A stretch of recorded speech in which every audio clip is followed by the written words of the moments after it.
Well, we've seen some decent weather this afternoon. We've had some clouds. Most of the storm activity has stayed to our south, but we can still see a few additional showers as we head through the rest of the day. Notice a few trying to get going in the upstate. We just don't have a lot of energy for those since we've seen so much cloud cover. It limits the heat, and the heat is what feeds thunderstorms. Now, into tonight, we could still see a few heavy downpours develop. That's around 10 o'clock, but anything that develops wouldn't last all that long. Heading into Tuesday, though, we will begin to see our threat for rain increase again, especially into the afternoon as we have a disturbance move through. So it'll ignite showers and storms in the mountains, and then those will slide into the upstate. There's 7 p.m. So some decent coverage of rain. Keep this in mind for anything you have planned outside. Right now, though, temperatures well below normal for this time of year. Typically, we're in the upper 80s, and right now we're sitting in the low 80s for many spots in the upstate. 82 there in Asheville. Hendersonville, nice and comfortable as President Trump was in town.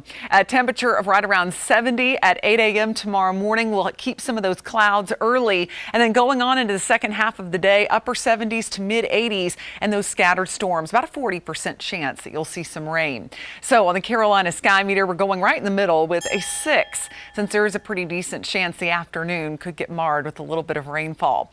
And of course, we're tracking Tropical Storm Marco. It's really weakening, but it's going to be a big rainmaker for all along the coast of Louisiana as it makes its way toward Texas between today and Wednesday. So this thing is going to really start to fall apart, but what isn't falling apart is Laura. Tropical Storm Laura will move over Cuba and become a hurricane likely by late on Tuesday, and then make its approach on the Louisiana coastline near Lake Charles Wednesday evening.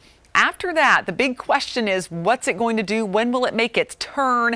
It's going to hook up with an upper level system that will help to move it pretty fast. And it's not expected to be tropical by the time we get into late Friday, early Saturday. But it could pass just north of us, and that would bring us an enhanced chance for rain late Friday into the day on Saturday. And you can see computer models fairly split. If it takes a farther north track, that would keep most of the rain away from us and the severe weather threat as well. But if it were to track closer to our western North Carolina mountains, that could bring us a better chance for storms. And with any tropical system, there's always a small tornado threat. And even though it'll be the remnants, that's something we'll have to at least watch out for, especially late Friday into Saturday. We got a few days to track this, though, and we'll fine tune if any threat does develop for us. And then the second half of the weekend looks a little bit better. Only small rain chances expected.